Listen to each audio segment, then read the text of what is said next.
ఈ కారు మీద యాక్షన్ తీసుకోరు, ఫోన్ ట్యాపింగ్ మీద యాక్షన్ తీసుకోరు.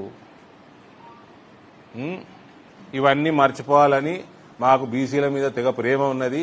మేము 80 సంవత్సరాలలో ఒక్క బీసీ ముఖ్యమంత్రిని కూడా చేయలేదు, అంత ప్రేమ ఉన్నది మాకు అని కాంగ్రెస్ వాడు ఇప్పుడు బీసీ ప్రియుల ప్రేమ చూపించుకుందామని చూస్తున్నాడు. వీళ్ళు మేము బీసీ ధర్నా చేసినాము ఢిల్లీలో, మా రాహుల్ గాంధీ రాలేదానికి. మా రాహుల్ గాంధీ పార్లమెంట్కి రాడు, మా రాహుల్ గాంధీ పార్లమెంట్ నడవనీయడు.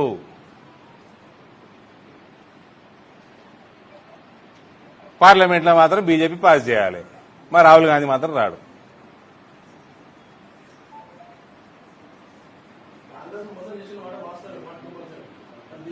నేను మిమ్మల్ని క్వశ్చన్లు అడుగుతాను చెప్తా, అప్పుడు అడుగుదు.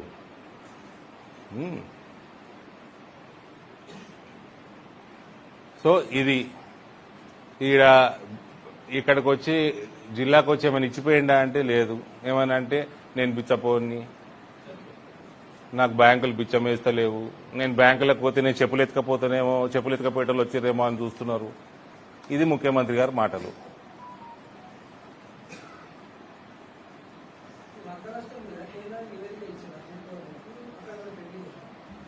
బ్రదర్, నీకు స్టేట్ డిజాస్టర్ రిలీఫ్ ఫండ్ల కేంద్రం నిధులే అధికంగా ఉంటాయి.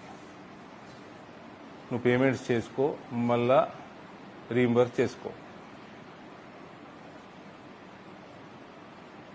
సింపుల్. ఈ దేశంలో సిస్టమ్స్ గట్టిగానే ఉంటాయి, ఇంప్లిమెంటేషన్ సరిగ్గా ఉండదు. ఇటువంటి కరప్ట్ పార్టీలు టీఆర్ఎస్ కానీ వీళ్ళు కానీ, ఇప్పుడు నేను బిచ్చపోని అంటే నేనే మస్తాలు చెప్పిన రేవంత్ రెడ్డి చేతిలో అది ఏంది బెగ్గింగ్ బౌల్ పెట్టి పోయిండు కేసీఆర్ అని నేనే చెప్పిన. కానీ వీళ్ళ డైలాగులు మొన్న నేను వీడియో చూపించిన. సంపన్న రాష్ట్రం తెలంగాణ, చాలా ఉడతది, ఈడ పైసలు పుట్టించే తెలివి ఉండాలి అన్నాడు రేవంత్. మేము పైసలు పుట్టిస్తాము, మేము టీఆర్ఎస్ లెక్క కరప్షన్ చేయము, ఆ కరప్షన్ పైసలన్నీ ప్రజలకు పంచుతాము అన్నాడు. ఇప్పుడేమో నేను బిచ్చపోని చెప్పులు ఎత్తుకపోయేటోని అంటూ.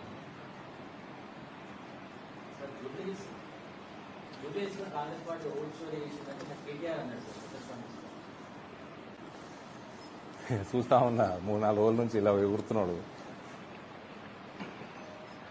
ఎవడు చేసింది వానికే చుట్టుకుంటుంది అంటారు చూడు. ఆడేంది ఒక అపార్ట్మెంట్లో ఎన్ని ఓట్లు వెళ్ళినాయి? 43 43. అరే బేవకూఫ్ కేటీఆర్, ఈయన 43 ఓట్లు వెళ్ళినాయి. అవి నీ టైంలోనే ఎన్రోల్ అయ్యి ఉంటాయి వెరిఫై చేస్తే. బోధనలో ఒకటే ఇంట్లో 42 దొంగ పాస్పోర్ట్లు వెళ్ళినాయి నీ హయాంలా. ఓటేంది, పాస్పోర్ట్ ఏంది బంగ్లాదేశ్ వానికి, మయన్మార్ వానికి. ఇది అంటే నువ్వు చేసినది కాదా నిర్వాకం? నువ్వు మీ అయ్య చేసిన నిర్వాకమే కదా. మీరు దొంగోట్లు చేయించుకోలేదా? ఇష్టానుసారంగా ఓటు బ్యాంక్ రాజకీయాల కోసం ఒక్కొక్క ఇండ్లల్లో 10ల సంఖ్యలో ఓట్లు ఎన్రోల్ చేయించుకోలే మీ దాంట్లో, మీ ప్రభుత్వంలో. ఓట్లు కాదు, పాస్పోర్ట్లు చేయించిన దొంగలీళ్ళు. దొందే ఇవి.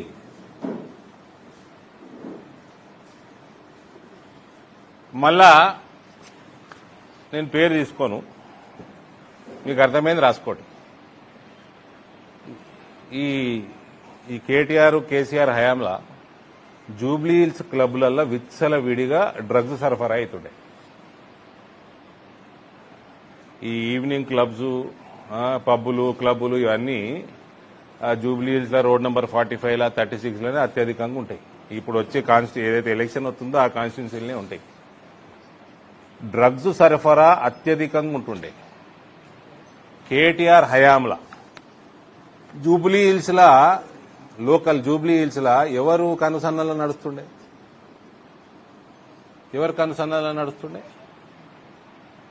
తెలియదా? మళ్ళా కొందరు సినిమాల్లో, కొందరు ఇన్ఫ్లుయెన్షియల్ పీపుల్ దొరుకుతారు. దొరికిన వాళ్ళని కేటీఆర్ నువ్వు ఇచ్చిపెట్టియలే మీ డిపార్ట్మెంట్, పోలీస్ డిపార్ట్మెంట్లో. సమాజానికి డ్రగ్స్ అలవాటు చేసే దాంట్లో జూబ్లీ హిల్స్ నాయకుడు, మీ టీఆర్ఎస్ నాయకుడు ఎవరు ఉండే మరి అప్పుడు?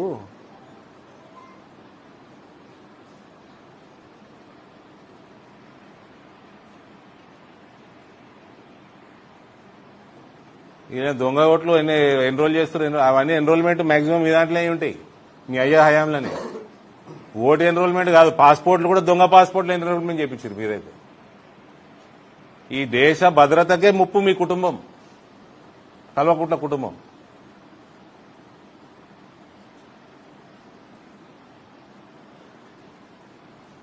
ఇప్పుడు టీఆర్ఎస్ పార్టీ కుక్క కూడా అంతలేదు, ఇప్పుడేమో ఇవన్నీ తీసి ఎగురుతా ఉన్నారు.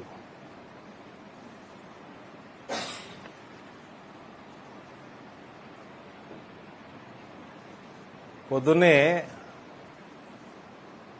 ఎవరో జర్నలిస్ట్ మిత్రుడు మెసేజ్ పెట్టాడు, సార్ మీరు మొన్న బిగ్ టీవీని ఆడుకున్నారు. నేనేం ఆడుకోలే, ఆయన నన్ను ప్రశ్న అడిగితే నేను ఆయనకు జవాబు చెప్పిన. ప్రశ్న ఒకసారి అడిగితే జవాబు ఉంటుంది, దాన్ని గుచ్చి అడిగితే గిట్లనే ఉంటుంది జవాబు. ఇవాళ పొద్దున్నే ఏదో స్టోరీ చూపించినట, అరవింద్ గారు మమ్మల్ని ఇవన్నీ చూపెట్టలేదని అడిగినరు, మరి వీటి సంగతి ఏంది? హిమాంత బిశ్వశర్మ, సువేందు అధికారి, అశోక్ చవాన్, సుజనా చౌదరి వీళ్ళందరూ బీజేపీలో జాయిన్ కాగానే వీళ్ళందరి మీద కేసులు వెళ్ళిపోయినాయా, వాషింగ్ పౌడర్ నిర్మాణ అనేదో నా పేరైతే చూపించినట. బిగ్ టీవీ ఎన్ని రాష్ట్రాలలో ఉన్నది? ఉన్నాడా బిగ్ టీవీ వాళ్ళు? ఉన్నారా ఇక్కడ? నువ్వేనా? ఇక ఈ వీడియో మర్చిపోయి నీకు పంపిస్తా, మీ వాళ్ళకి పంపి మంచి జూమింగ్ చేసుకోరు. ఎవరు ఉన్నారు? సంచులు మోస్తుంది వాళ్ళు. మీ కెమెరా ఏడున్నది? బిగ్ టీవీ కెమెరా ఇట్లా చేయలేపురు, చూపిస్తా మీకు.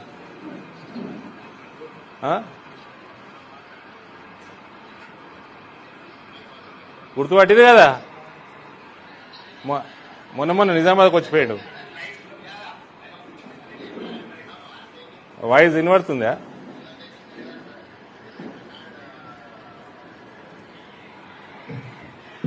సరే ఇక గుర్తుపట్టి లేండి. మన ప్రియతమ ముఖ్యమంత్రి సంచులు మోసిండు, ఆయన మీద ఉంది ఈడీ కేసు. మరి మర్చిపోయినట్టున్నారు, అది చూపెట్టండి. మీరు తెలంగాణలోనే ఉన్నది మీ ఛానల్. ఫస్ట్ తెలంగాణ శుభ్రం చేద్దాం,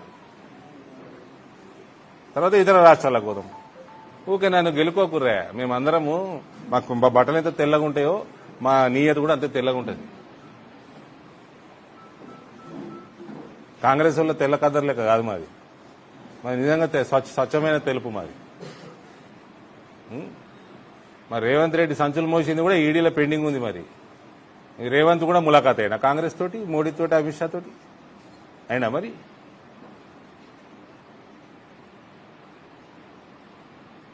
చూపెట్టింది. మరి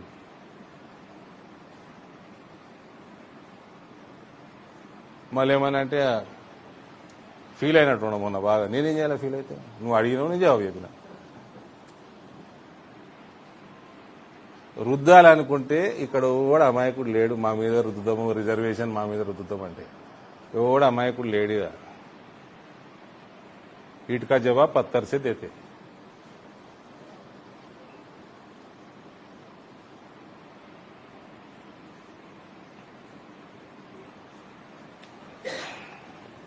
టర్మరిక్ బోర్డు చైర్మన్ గారు ఉన్నారు పక్కన. టర్మరిక్ బోర్డు ల్యాండ్ కూడా ఇస్తలేదు ఈ గవర్నమెంట్. ఇప్పటికి 4-5 సార్లు మాట్లాడిన కలెక్టర్ తోటి. ఎక్కడనో మామిడిపల్లి ఇస్తా, ఎన్నో ఊరవతల లోపటిస్తా. మీ ప్రభుత్వము, ఇప్పుడు ఉన్న ప్రభుత్వము దశాబ్దాలు మోసం చేసింది రైతులని. ఇంతకుముందు ఉన్న ప్రభుత్వం కూడా. ఇవాళ వచ్చింది ఒక జాతీయ సంస్థ, ఇడికి వచ్చింది మనోడు, మన రైతు దానికి చైర్మన్ అయిండు. దాన్ని జరా ప్రెస్టీజ్గా తీసుకొని మంచి సెంటర్లా, మేము అడిగింది కూడా 5, 10 ఎకరాలు కాదు, 2 ఎకరాలు. మళ్ళా 4 ప్లేసులు ఐడెంటిఫై చేసి కలెక్టర్కి పెట్టింది. అన్న లెటర్ టర్మరిక్ బోర్డు నుంచి లెటర్ పోయింది. ఏమేమి ఉన్నాయి అలా? ఇరిగేషన్ క్వార్టర్స్ ల్యాండ్ ఒకటి, ఓల్డ్ కలెక్టరేట్ ఒకటి, జిల్లా పరిషత్ ఒకటి, మన రైల్వే స్టేషన్ పక్కన RNB office, panchayat raj office కూడా, అవన్నీ కూడా 4 ప్లేస్ కూడా ఐడెంటిఫై చేసి చెప్పినాం. సో సిటీలో ఉంటే రేపు ఆఫీసర్లు వస్తారు. ఇవాళ మన చైర్మన్ ఉన్నాడు, మూడేళ్ళైనాక వేరే రాష్ట్రం చైర్మన్ అవుతుండొచ్చు. వాళ్ళ కుటుంబాలకు సవలతులు ఉండాలి, ఆఫీసర్ల కుటుంబాలకు సవలతులు ఉండాలి. ఇంటర్నేషనల్ ట్రేడర్స్ వస్తారు, నేషనల్ ట్రేడర్స్ వస్తారు, వాళ్ళకు సవలతులు ఉండాలి. మామిడిపల్లిలో పెడితే ఎట్లయితుందండి?